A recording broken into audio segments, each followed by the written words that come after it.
Gente, bom dia. Primeiramente, eu quero agradecer à igreja, a vocês que tiveram orando por nossa família no final de semana passado. A gente viajou para Mucambo e em seguida, no sábado para Mucambo e em seguida para Guaraciaba, onde a gente foi dar um treinamento para Ministério de Juniores lá na igreja de Mucambo. Pela graça de Deus, foi um tempo muito bom. Também tiveram outras igrejas envolvidas. A Libni também, na viagem foi bem intensa aí. Começou a enjoar também, e foi uma viagem bem para ela mais cansativa nesse sentido.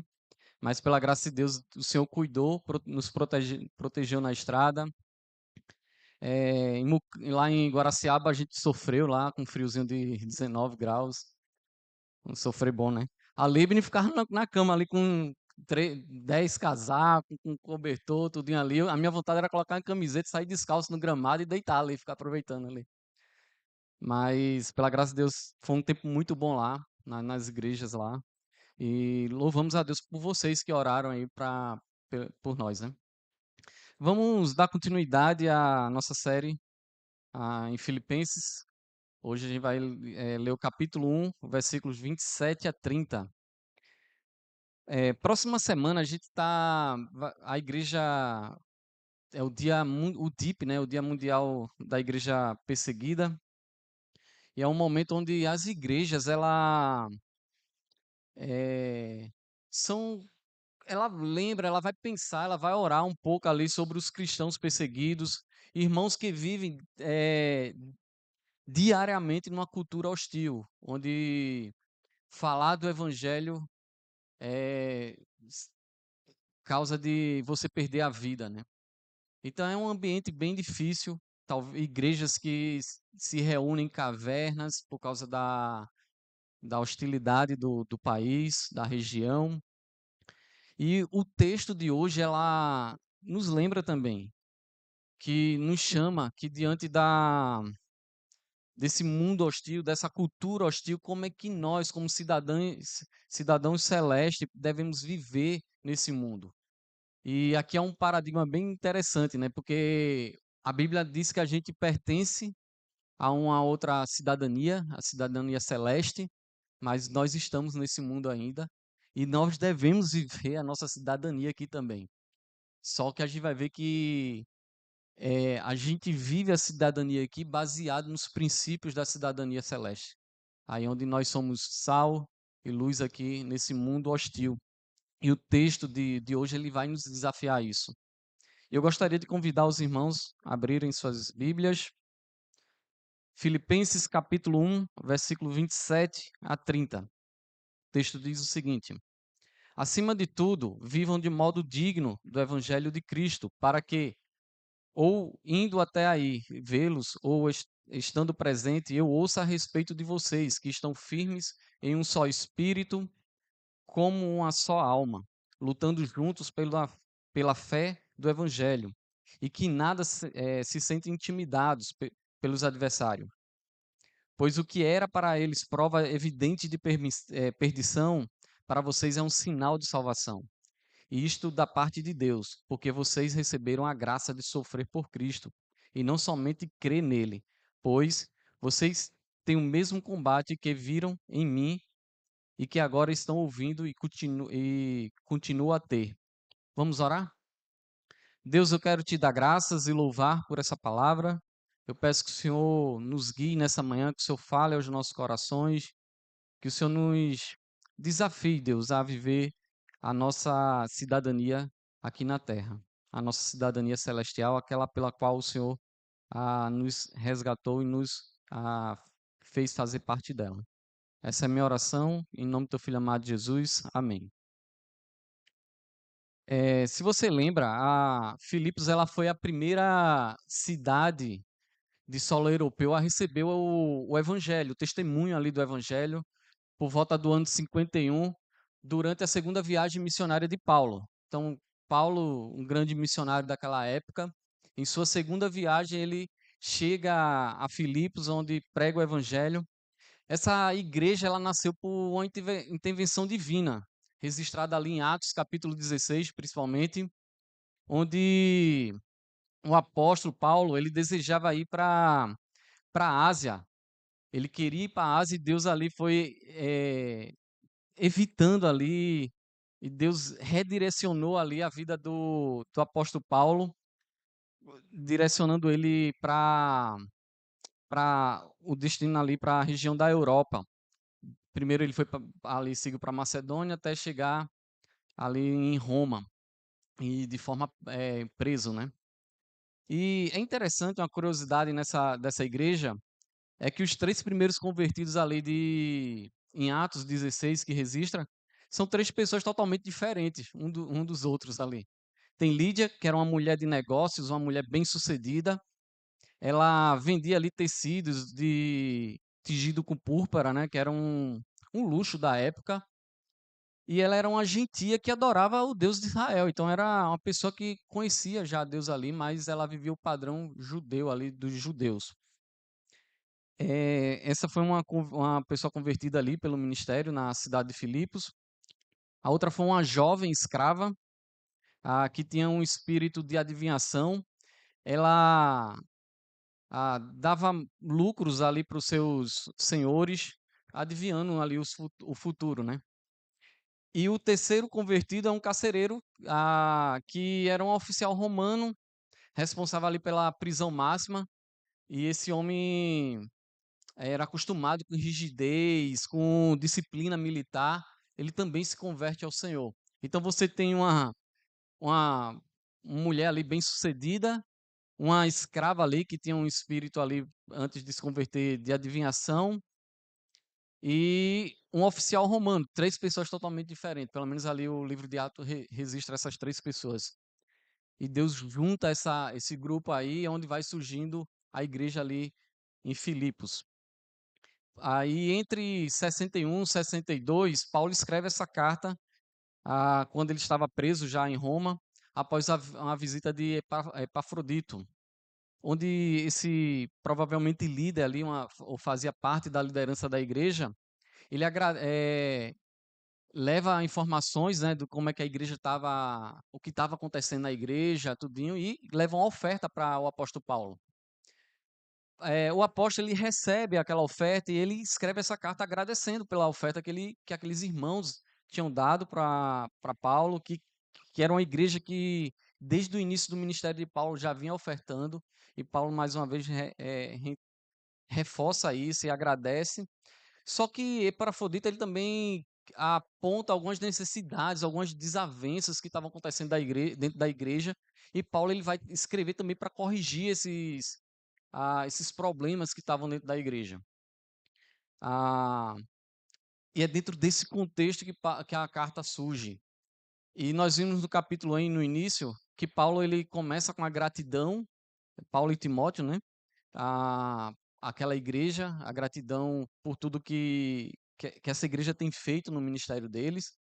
Ele compartilha ali as circunstâncias dele ali da prisão, contribuíram para o avanço do evangelho, porque, como nós vimos há 2 semanas atrás, ele estava preso e havia uma preocupação daqueles irmãos. Espera aí, o evangelho agora parou? A pregação do evangelho vai parar? E Paulo está dizendo, não, não parou. O evangelho ainda continua avançando, mesmo com a minha prisão. Os guardas estão ouvindo o evangelho, pessoas estão ouvindo, então vai mostrar que a prisão também contribuiu ali para o avanço do evangelho. E nós vimos na semana passada como as aflições de Paulo fortaleceram também a confiança dele em Cristo. Então você vê que a prisão ali, aquelas circunstâncias da vida de Paulo, contribuíram tanto para o avanço do evangelho como também para o crescimento dele. Ele, ao ponto de dizer assim, o meu viver, eu morrer para Cristo é lucro, e o meu viver, meu viver é Cristo e eu morrer. Agora deu branco aqui, misturou aqui o versículo, mas vocês compreenderam aí. Ah, então ele mostra que viver por Cristo é muito mais importante do que a vida dele. E agora nesses 3, 4 versículos que nós lemos, vem uma transição bem importante aqui. Paulo sai de falar da vida dele, das circunstâncias da sua vida, para dizer assim: agora vocês precisam viver dessa forma. Vocês precisam viver como cidadãos celestiais. E a grande ideia aqui desse texto é que a cidadania celeste é demonstrada em uma vida digna de Cristo, permanecendo unidos na defesa do Evangelho, firmes diante das oposições e perseverante no sofrimento por causa de Jesus. Veja que o texto ele começa com a ordem, exatamente a posição, a quem os filipenses eram. E ele vai dizer assim: acima de tudo, vivam de modo digno do Evangelho. Isso é uma ordem de Paulo. Acima de tudo, ele está dizendo assim: olha, tudo que eu falei aqui é muito bom, mas o que eu vou falar agora é muito mais importante. Eu quero que vocês prestem atenção. Ele está chamando a atenção para o que ele agora vai exortar ali a igreja, para aquilo que ele vai falar agora. Deus tem agido, Deus tem feito muita coisa, mas preste atenção agora no que eu vou falar. É isso que Paulo tá chamando aquela igreja. E ele vai dizer, e ele vai chamar a atenção para que aqueles irmãos possam viver de modo digno. A ordem aqui é vivam, e é interessante que essa palavra viver, é, ela não é muito comum aqui nas escrituras, na língua original, né? É diferente do que Paulo escreve em Filipenses capítulo 4. Vivam de modo digno da vocação que vocês receberam. É diferente, não é a mesma palavra, apesar de na língua portuguesa ser viver. Aqui ele não está falando desse andar cristão, dessa vida cristã. Literalmente a palavra poderia ser traduzido como viver como cidadão. Essa única palavra poderia ser traduzida dessa forma. Acho que a NVI traduz dessa forma. Filipos era uma colônia privilegiada ali. Ela era uma pequena Roma, se assim dizer. Eu fico pensando aqui, a gente viajou para Sobral, e Sobral se acha uma capital, né? Não sei se tem alguém aqui de Sobral, mas é interessante que o pessoal lá, você conversa, o pessoal, eles fazem assim, lá no interior, eu fico, mas aqui é o interior também. Mas eles têm essa característica lá, né? E Filipos, eles tinham essa característica. Era como se fosse uma pequena Roma ali no interior. E era uma cidade onde os habitantes eles gozavam, eles usufruíam do direito italiano. Eles recebiam privilégios como privilégios políticos, privilégios jurídicos. Eles tinham direitos a algumas coisas que outros cidadãos não tinham. Então, a cidade, alguns habitantes ali, ou pelo menos a maioria, usufruíam desses direitos, por pertencer ali a Filipos.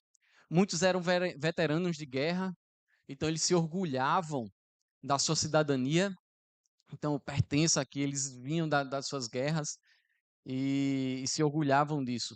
E Paulo, ao falar assim, vivam de maneira digna ali, ou vivam como cidadãos, ele está agora dizendo assim: olha, existe algo muito mais importante do que essa cidadania aí, do que esses privilégios que vocês carregam aqui como cidadão de Filipos, que é a cidadania celeste, a cidadania que vem do alto, aquela pela qual o próprio Senhor Jesus resgatou, deu a vocês pela sua morte. Então a igreja deveria viver aqui na terra representando os valores do reino de Deus. Nós estamos aqui, nós não somos daqui, mas nós vivemos os princípios do Senhor aqui. É o que a gente chama do já, mas ainda não. Ainda o reino de Deus não foi plantado, mas já começa com nós, com a igreja, vivendo os princípios da eternidade aqui. E isso serve de testemunho para um mundo aí fora, para um mundo hostil, um mundo que vai até perseguir por causa da nossa cidadania celeste. E eu gostaria de convidar você a pensar em 3 maneiras pelas quais o cidadão celeste, pelas quais eu e você deve viver nessa cultura hostil, nessa cultura que vai contra o evangelho. E a primeira lição é que a cidadania celeste se manifesta em uma vida unida pelo evangelho. Veja que Paulo, ele, no versículo 27, ele vai dizer, acima de tudo, né, vivam de modo digno do evangelho, para que, ou indo, ou indo até aí para vê-los, ou estando ausente, eu ouça a respeito de vocês que estão firmes em um só espírito, com uma só alma, lutando juntos pelo evangelho. Veja que a força de enfrentar as pressões externas, enfrentar o mundo hostil, enfrentar o mundo aí fora, começa de dentro. Ou seja, as lutas que a gente enfrenta ali fora começa aqui dentro. Começa quando a gente vive essa unidade, começa de dentro da igreja. É aquilo que o Bruno falou aqui na EBD, né, quando a gente vai evangelizar. Toda transformação ela começa de dentro para fora. Inclusive o nosso testemunho aí para esse mundo, ela começa aqui dentro desse organismo vivo que é a igreja. Começa dentro de nós, começa em nós, quando a gente vive essa união. E aqui era um dos problemas que Paulo quer corrigir, a desunião da igreja. Pensa lá, aqueles 3 convertidos lá de Filipos. Ah, 3 pessoas totalmente diferentes. Paulo está dizendo só, vocês precisam viver em união no Senhor. E Paulo ele vai exatamente corrigir isso. É interessante por isso que no capítulo 2, a gente vai ver isso na próxima semana, daqui a 15 dias, que Paulo chama a atenção dos filipenses a eles viverem, acharem os outros superiores a si mesmo. Ele vai mostrar esse exemplo de humildade, dizer assim, a igreja precisa, já que vocês devem viver em união, vocês precisam mostrar humildade, respeito ao próximo. Já lá no capítulo 4, ele pede para a Evódia e Síndica pensarem cordialmente no Senhor, ou seja, 2 mulheres ali provavelmente influentes na igreja, ou que até exerciam alguma função de liderança dentro da igreja, mas que viviam em conflito, essas 2 mulheres. E Paulo vai chamar essa atenção, vocês precisam viver cordialmente, vocês precisam viver em unidade. Então você vê que era um problema muito comum ali naquela igreja. Então, Paulo vai mostrar pelo menos 2 maneiras de como viver essa unidade. Primeiro, vivendo firmemente em um só espírito, como cidadãos do reino. Veja que ele vai dizer que estão firmes, ele quer ver, né? Mesmo se Paulo não esteja presente ou estando presente para ver aqueles irmãos, o desejo de Paulo é que aquela igreja esteja firme em um só espírito. E aqui lembra que ele está preso. Ele tinha até uma, uma ideia que seria solto ali, né? Que poderia ver. Mas ele também não descarta que poderia o sistema ali mudar e ele poder não conseguir ver aquela igreja novamente. Mas Paulo vai mostrar isso. Eu indo ou não ver vocês, eu quero que vocês estejam firmes em um só espírito. E a palavra firme aqui ela traz uma ideia militar mesmo, é a referência a um soldado que mantém posição diante do avanço do inimigo. Então, o inimigo está vindo, o mundo está vindo. Então, mantém-se firme aí, se prepara.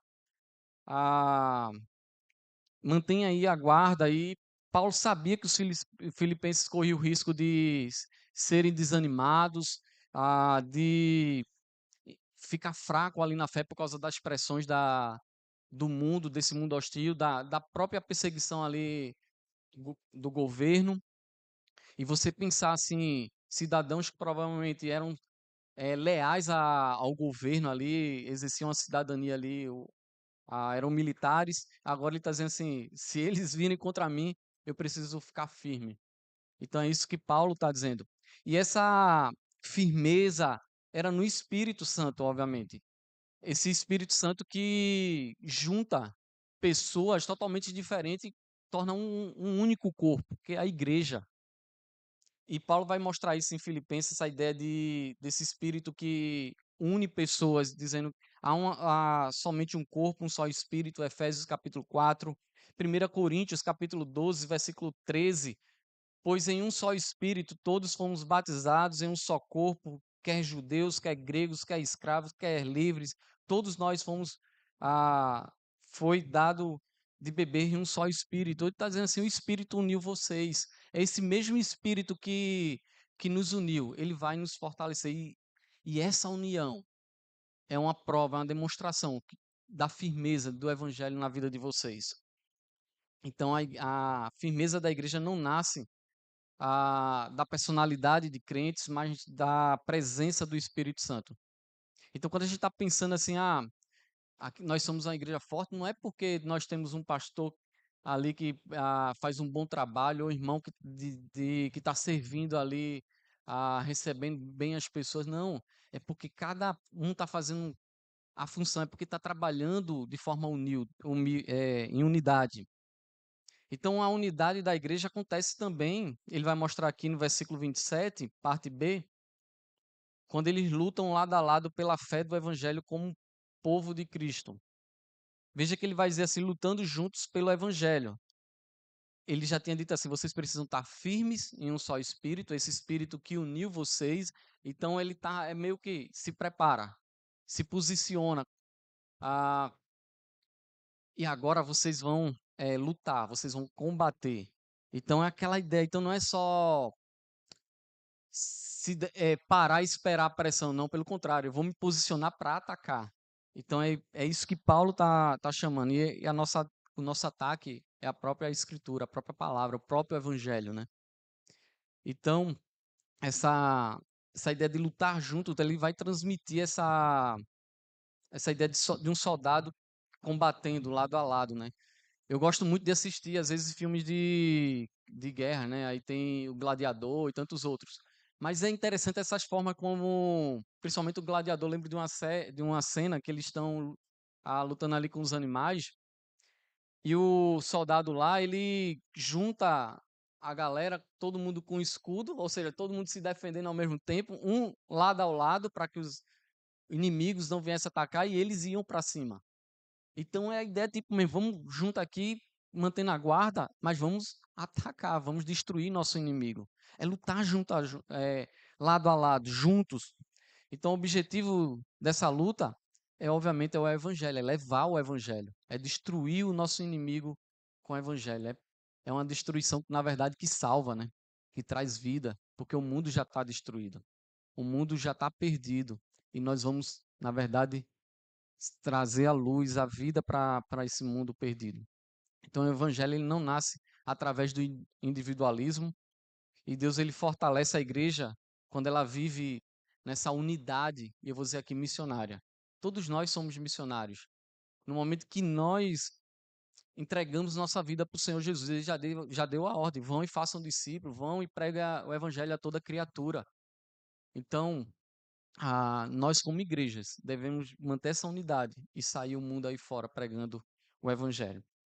E o que é que nós aprendemos com isso? Que a cidadania celestial produz uma igreja unida, firme, espiritualmente comprometida com o avanço do evangelho.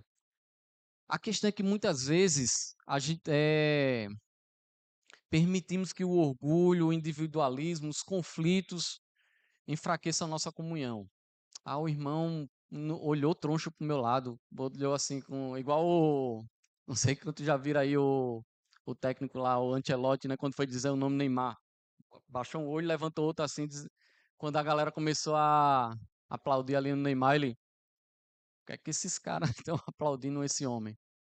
Provavelmente, mas é, a gente precisa entender que deixar de lado o nosso orgulho, o nosso individualismo, os conflitos, nós precisamos lembrar que nós somos chamados pelo Senhor para lutarmos juntos. A batalha do mundo aí fora começa quando a gente estamos unidos uns com os outros. Então, promova a unidade, a comunhão, ao invés de alimentar críticas. Hoje o tapete sujou aqui, ó. O tapete tão novinho, né? A gente começa a fazer crítica, né, Adriano? O Adriano já tá dizendo, ó, bate o pé aí, limpa. Hoje de manhã que tá trocado, a gente trocou aqui o tapete. Então, é, não, promova a unidade, em vez de ficar criticando muitas vezes o irmão aqui, os irmãos, né? Participe ativamente do ministério da igreja local, sirva ao lado. Nossa, o ministério ali, Atalaia, eu vou servir ali, vou junto ali ajudar os irmãos ali a receber as pessoas, a olhar os carros. Se envolva nos ministérios.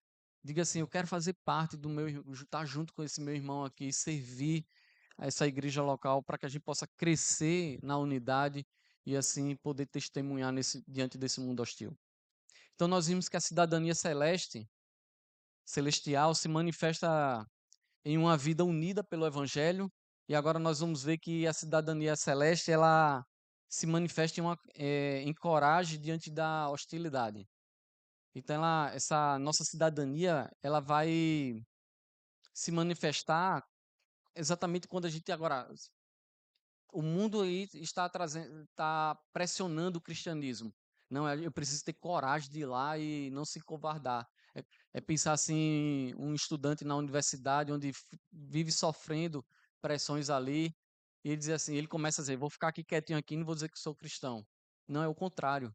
É ter coragem mesmo. Não, não é isso não. A gente precisa viver e falar desse evangelho. Então, o medo ele sempre foi uma arma eficaz para paralisar as pessoas, e a gente pode pensar em todas as áreas da vida. O medo ele paralisa. Ele pode paralisar, inclusive nós, no avanço do evangelho. E Paulo ele vai chamar exatamente essa atenção. Ele vai mostrar que, como cidadãos do céu, a gente não precisa ter medo. Pelo contrário, a gente precisa ter coragem, a gente precisa ir, avançar mesmo. Isso começa quando a gente recusando a viver dominados pelo medo dos adversários. Ele vai dizer assim: e que nada se sente intimidado pelos seus adversários. Veja que Paulo agora ele vai se aprofundar naquela questão de permanecer firme. Ele falou: eu quero ver vocês e quero que vocês estejam firmes no Senhor. E agora ele vai se aprofundar. Como é que vocês vão estar firmes no Senhor? É, é quando a gente não vive dominado por esse medo dos nossos adversários. É uma forma de permanecer firme. E esse intimidados descreve a, o pânico de um animal assustado, por exemplo. Você chega assim, dá uma buzinada e aquele animal se assusta e sai correndo. É a imagem que essa palavra aqui traz. E Paulo não queria que os filipenses reagissem dessa forma quando fosse pressionado, quando o governo chegasse lá batendo na porta da igreja dizendo tá todo mundo preso e aí você se assusta. Não, ele está dizendo assim, a turma está vindo, vai, me leva aqui, eu vou lá. Então Paulo está dizendo assim, não se arregue, não tenha medo, vá, tenha coragem, os adversários estão aí fora. Aí a questão é, quem são esses adversários? Que ele fala aqui, né? E a gente pode pensar aí, pelo menos quando a gente, no contexto ali antigo e até da própria igreja, tinha a questão dos moradores da cidade, eles poderiam ser seus adversários. A perseguição aos cristãos começava também ali com os moradores, quando o vizinho via ali, ó, João ali se converteu, vamos lá falar para o imperador ali, vamos fazer alguma coisa com esse cara aí. Ele está dizendo que agora que é cristão. Então já começava ali com os moradores mesmo da cidade. Talvez até familiares ali também. Paulo sofreu isso lá em Filipos, né? Em capítulo 16 ele vai falar sobre isso, que os cidadãos lá perseguiram ele.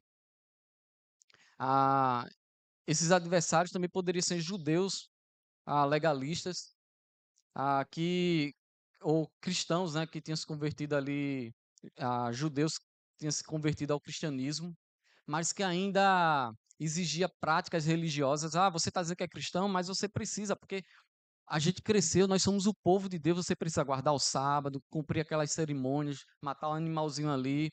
A gente estudou o livro de Hebreus e Paulo combateu um grupo de igrejas ali, né?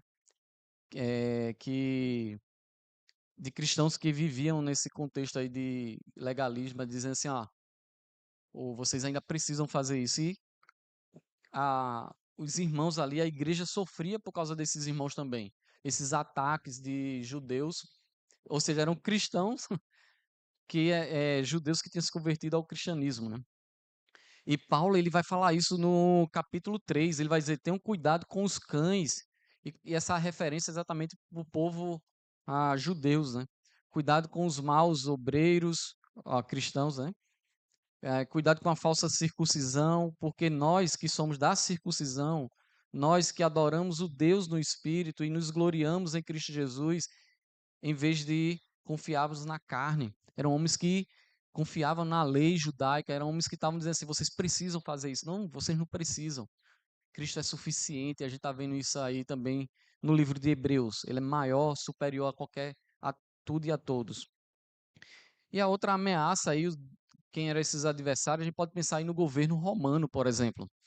Então, o próprio governo, quando uma pessoa se convertia, isso também era uma ameaça ali para ele, para o governo. Então ele dizia assim: vamos tirar a vida desse cara, vamos pressionar esse cara para ele dizer: olha, eu não sou cristão, ou se ele disser que é cristão, a gente prende ele ou tira a vida dele.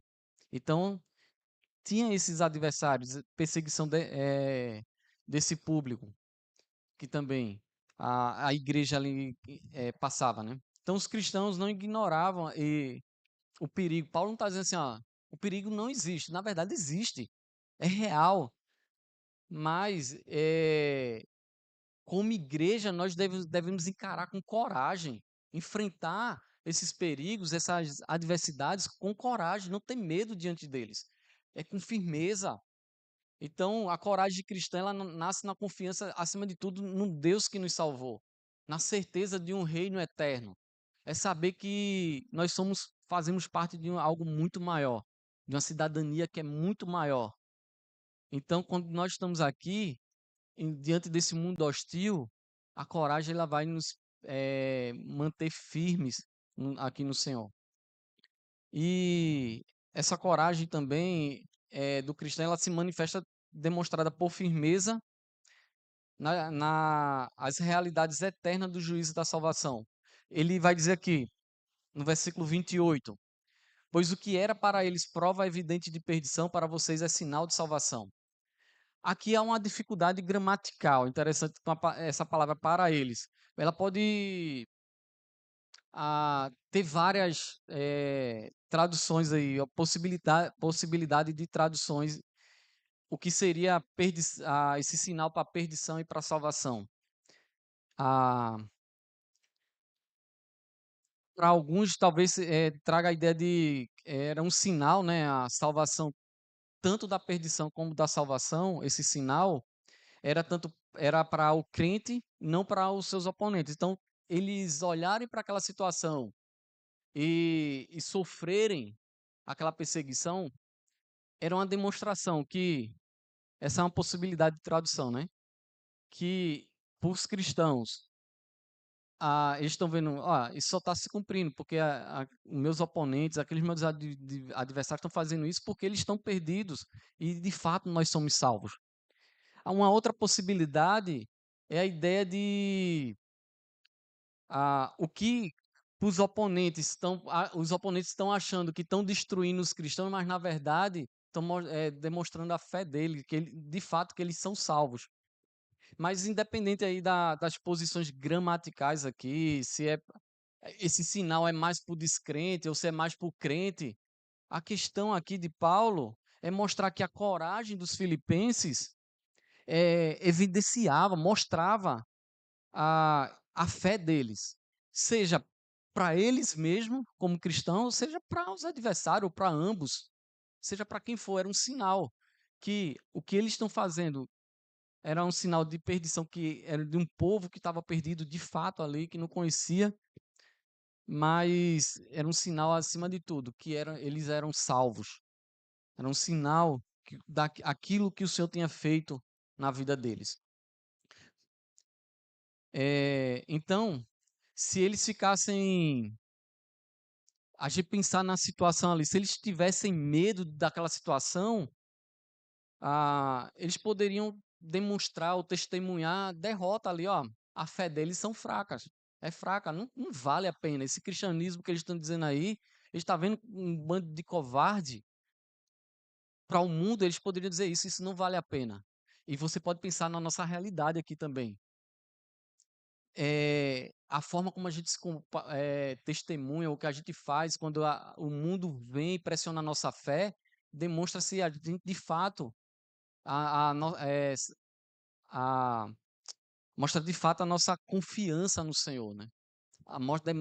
É um testemunho da nossa fé.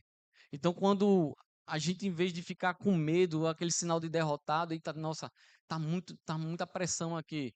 Não, mas quando eu enfrento, olha, tá pressão sim, mas eu estou falando aqui de Jesus, eu estou testemunhando de Jesus nesse mundo. Isso mostra firmeza, mostra que, de fato, nós somos salvos. Quando a pressão vem, a gente enfrenta, encara esse mundo aí com perseverança e na esperança desse mundo de uma vida eterna. Então, o que é que nós aprendemos? Que a coragem cristã ela demonstra confiança em Deus e testemunha publicamente a esperança eterna que tanto a gente aguarda. Então, quando a gente está no mundo aí fora, quando nós somos tentados a silenciar mesmo a nossa fé, seja na escola, no trabalho, você é cristão e nós somos menosprezados, somos ignorados, somos zombados, seja lá qual for o sofrimento que nós passamos pelo Evangelho, nós precisamos lembrar que nós pertencemos, acima de tudo, a Cristo Jesus. E que nenhuma oposição, nenhuma pressão aí fora, ela é maior do que o Espírito Santo que está em nós. Então, lembra lá que o Senhor Jesus disse para os apóstolos, e vocês receberão poder ao descer sobre vós o Espírito e serão minhas testemunhas em Jerusalém, Judéia e até os confins da terra. Ou seja, nós temos o Espírito Santo que vai nos capacitar, que vai nos dar coragem para enfrentar o mundo aí fora e, acima de tudo, ser essa testemunha fiel do Senhor Jesus. Então, permaneça fiel aos princípios bíblicos, mesmo quando você é ridicularizado ali ou passa por um tipo de sofrimento no seu trabalho, na escola ou no âmbito familiar, em qualquer contexto que você possa viver. Permaneça fiel. A Bíblia diz isso, continue sendo fiel. É um jovem que olha chega numa certa idade e assim, um jovem cristão, né? E você olha assim, eita, não vou me casar e acha que a solução é ter um namoro evangelístico, né? Não, a Bíblia já diz assim, namoro do crente com descrente é algo que vai contra os princípios bíblicos. E você diz assim, a Bíblia já diz isso, eu vou permanecer fiel. Eu não vou namorar com essa menina que é descrente ou com esse rapaz que é descrente. Não, permaneça fiel ao seu trabalho, aos princípios bíblicos, né? Testemunho de Cristo com coragem diante dessas situações. Então você pode sim testemunhar de Cristo. Vem as pressões, as situações aí que envolvem o mundo fora, eu posso testemunhar, aproveitar. A gente falou isso na EBD. Ver quais são as circunstâncias ali, as situações que você pode entrar com o Evangelho e vá com coragem, que o Senhor Jesus ele já deu tudo que você precisa para ser essa testemunha do Evangelho aí no mundo hostil. Então nós vimos que a cidadania celeste se manifesta em uma vida unida pelo Evangelho. Então a nossa cidadania, quando a igreja vive em unidade, ela se manifesta com coragem diante da hostilidade. Então, o mundo está pressionando, a igreja ela se mantém unida, firme. Seja lá se o governo um dia vai pressionar aqui a igreja a fechar, não vai ser o governo que vai fazer isso. A igreja ela precisa manter firme e a gente pode, diante desse mundo, viver com coragem, não temer ao mundo. E agora nós vamos ver que a cidadania celeste se manifesta na perseverança em meio aos sofrimentos. Esses versos, vão mostrar que a salvação, ela não elimina o sofrimento. A gente cresce, principalmente na nossa realidade de igreja brasileira, de uma teologia que a gente prega muitas vezes. Aceita Cristo Jesus que seus problemas vão acabar, Jesus é a solução para os seus problemas. A gente vê isso muito em placas até de carro, né? Tudo posso naquele que me fortalece. Tem até um Cobalt prata ali que tem para Deus tudo é impossível, né? Nada é Eita, contradizer aqui, né? Nada é impossível. Isso implica que não foi eu que coloquei, já veio no carro. A gente cria essa lembrança ou essa cultura aqui que achar que Deus depende das nossas circunstâncias quando elas vão bem, né? Tá indo bem, Deus está me abençoando. Não, até dentro das situações adversas, de sofrer também é bênção de Deus. E esse texto vai mostrar isso, esses dois últimos versículos. Veja que no versículo 29, o sofrimento por Cristo é um privilégio da graça divina. Veja que ele vai dizer, porque vocês receberam a graça de sofrer por Cristo. Ah, não é somente de crer nele, é de sofrer por ele. E quando a gente está pensando em graça, essa graça que nos salva, a gente olha muito, Cristo nos salvou, amém, aleluia, glória a Deus. Mas essa graça também ela permite, e é interessante como ele descreve aqui, vocês receberam essa graça de sofrer, não só de crer. A de crer a gente já sabe, nós queremos dizer crer em Jesus, mas e a de sofrer? Será que a gente entende que o sofrimento é graça de Deus, é o próprio Senhor que está nos dando? Então, o sofrimento não é apresentado como um evento trágico. Ixi, estou sofrendo. Aconteceu, foi um evento aqui trágico que está acontecendo na minha vida. Não, talvez seja o próprio Senhor que está trazendo na nossa vida, na sua vida, na minha vida. E a gente precisa olhar como graça do Senhor. O Senhor está permitindo isso, eu passar por isso, isso é graça do Senhor. É Deus agindo de forma graciosa na vida do seu povo. Então, o sofrimento ah, é uma graça de Deus, é uma graça dada por Deus. Isso confronta a nossa visão de conforto ah, de um cristianismo que busca conforto, né? Então, o cristianismo ele traz sofrimento. Eu fico pensando muito pessoas que ouvem o evangelho, tá tanto tempo na igreja, eu fico, cara, o evangelho está confrontando ele, e ele não está entendendo. O evangelho ele mexe com as pessoas, ele vai dizer assim: você não é uma boa pessoa, pelo contrário, você é um pecador. E mas Jesus ele salva. Sim, e nós cremos nisso. Só que essa salvação, a ser igreja, é dizer assim: eu estou indo contra o sistema mudando. Eu estou indo contra os valores do mundo. E contra os valores, contra o sistema, contra tudo que o mundo oferece.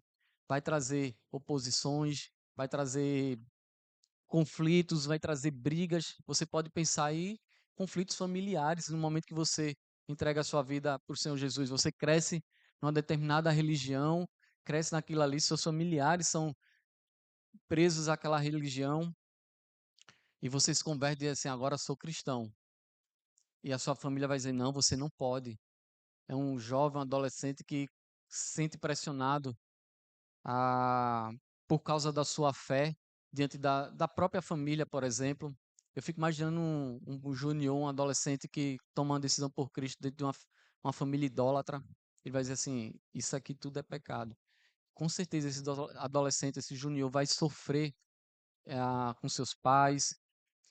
Só que isso é um privilégio, porque ele está sofrendo aquilo ali por Cristo Jesus. É isso que Paulo está dizendo. É isso que Paulo chama os filipenses. Vocês estão diante desse mundo. Vocês têm todos esses privilégios aqui por fazer parte dessa cidadania romana e os direitos da Itália aqui, de italianos. Mas existe algo muito maior que vai contra isso aí que vocês devem viver, que o mundo, eles vão ser esse povo que vocês serviram, agora vão perseguir vocês. E vocês precisam permanecer firmes no Senhor, permanecer firme com coragem, unidos no Senhor, e enfrentar eles com coragem. E esse sofrimento é um privilégio, entenda como graça do Senhor. E é isso que Paulo está chamando a igreja ali. E ele vai dizer isso em Filipenses, capítulo 3, versículo 10. O que eu quero é conhecer a Cristo e o poder da sua ressurreição. É, tomar parte do seu sofrimento e me tornar com ele, tornar como ele na sua morte. Ele está dizendo assim: "So- quando eu sofro por Cristo, eu me assemelho mais com Cristo Jesus." E o próprio Senhor Jesus já disse: se quiser me seguir, toma sua cruz e siga-me, né? Tomar cruz é sofrer mesmo. Venha sofrer comigo, em outras palavras. e sofrer. E Paulo, agora no versículo 30, ele vai dizer que quando eles estão sofrendo, eles também estão participando do mesmo combate enfrentado pelos seus servos fiéis, no caso aqui ele, né? Ele vai dizer assim: pois vocês têm o mesmo combate que viram em mim. Vocês estão vendo, eu estou sofrendo. Vocês, é, esse sofrimento eu vejo como graça. Veja o que o Senhor já está fazendo na minha vida aqui no meio desse sofrimento todo. Então, Paulo agora está testemunhando, está trazendo para ele: olha para a minha vida. Eu olho esse meu sofrimento como graça do Senhor. Então, Paulo relembra ali os filipenses que eles não estão sozinhos, em outras palavras. Então, quando você sofre por causa do evangelho, lembre que tem outras pessoas também sofrendo. Talvez o irmão que está do seu lado também está sofrendo por causa do evangelho. E qual a solução? Cara, vamos caminhar junto aqui. Vamos andar uns com os outros, né? Que a Bíblia tanto fala aqui.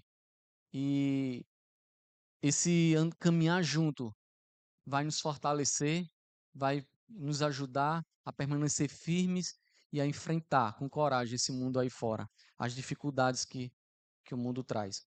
E o que nós aprendemos que o sofrimento por Cristo não é um sinal de abandono, mas evidencia o pertencimento ao reino de Deus, evidencia que nós somos do reino de Deus, que nós pertencemos a Cristo Jesus. Então, sofrer por Cristo é dizer assim, é de fato, a minha cidadania é de lá, não é daqui, porque eu estou indo totalmente contra esse sistema mundano. Então, sirva a Cristo mesmo em tempos difíceis, interprete suas lutas à luz do propósito de Deus. Olhe para suas dificuldades, seja uma doença que você assim, nossa, essa doença está sendo muito difícil. Olhe na perspectiva divina. Olhar como Deus está usando todo esse sofrimento para você poder testemunhar dele para o mundo aí fora. Então vimos que em uma cultura hostil ao evangelho, o mundo pressiona a igreja. Ela vai pressionar a igreja porque nós vivemos um outro padrão. Mas nós não devemos negociar ou ter medo, ou viver ou com medo desse mundo aí. Nós, pelo contrário, nós precisamos viver a nossa cidadania neste mundo e testemunhar, e assim o evangelho vai avançar a toda criatura. Então nós devemos permanecer unidos pelo evangelho, enfrentar as oposições com coragem e perseverar em meio ao sofrimento. A igreja perseguida, como eu mencionei no início, ela nos lembra isso. Ela nos lembra que tem um Cristo que está sustentando ela. Olhar para a igreja daqui a uma semana a gente vai lembrar disso aí, de forma mais específica. Olhar para lá, orar por aqueles irmãos, não é só simplesmente uma causa é, de piedade para aqueles irmãos, não. É dizer assim: eu estou com você. Aqui minha oração mostra que eu estou com você. Então é estar unido uns com os outros, né?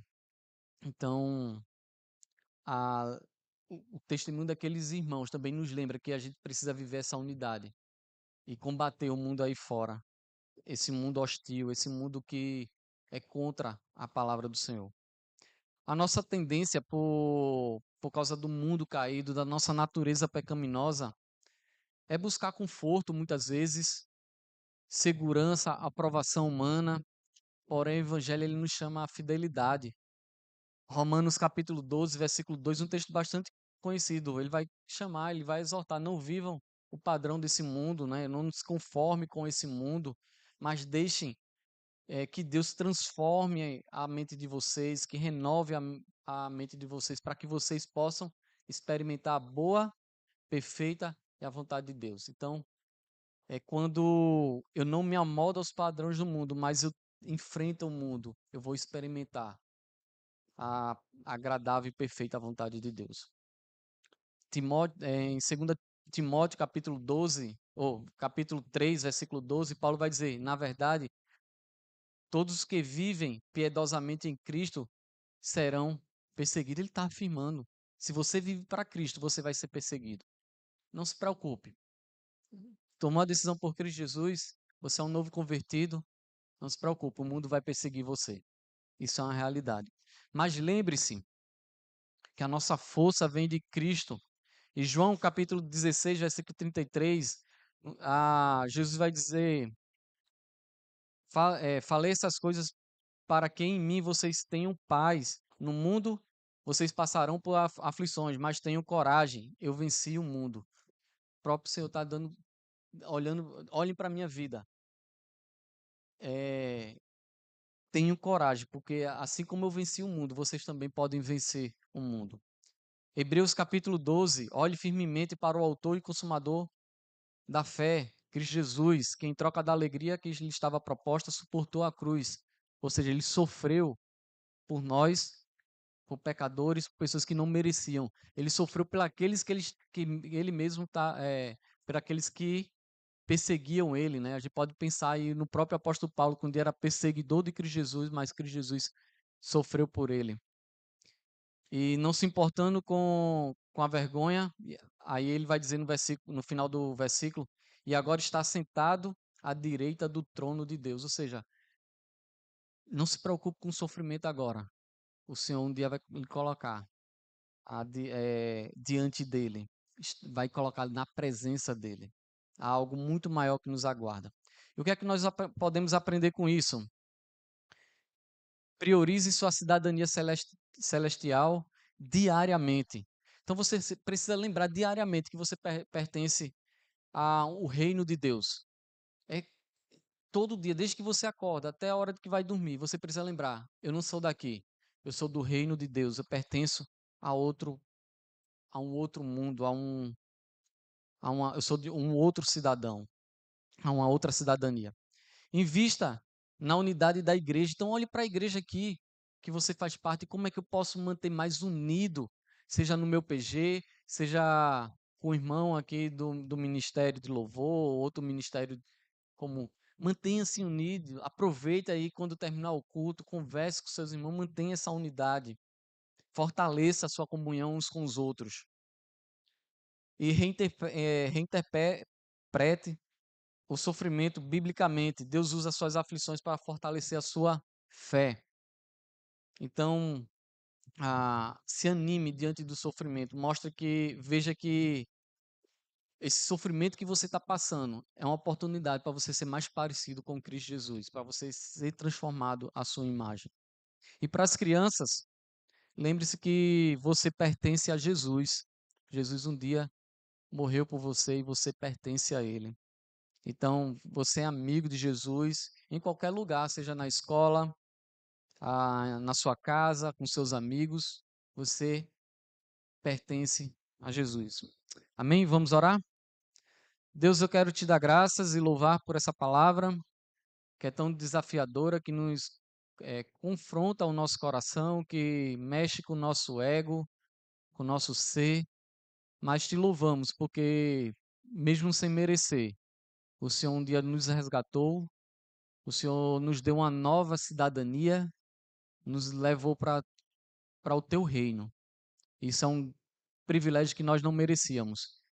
Mas enquanto nós aguardamos, Senhor Deus, o teu retorno, o teu reino, nos ajuda a viver a nossa cidadania aqui terrestre, baseado, testemunhando que nós somos teu e que também o sofrimento que esse mundo pode trazer, que a gente possa ter a alegria de sofrer pelo Senhor.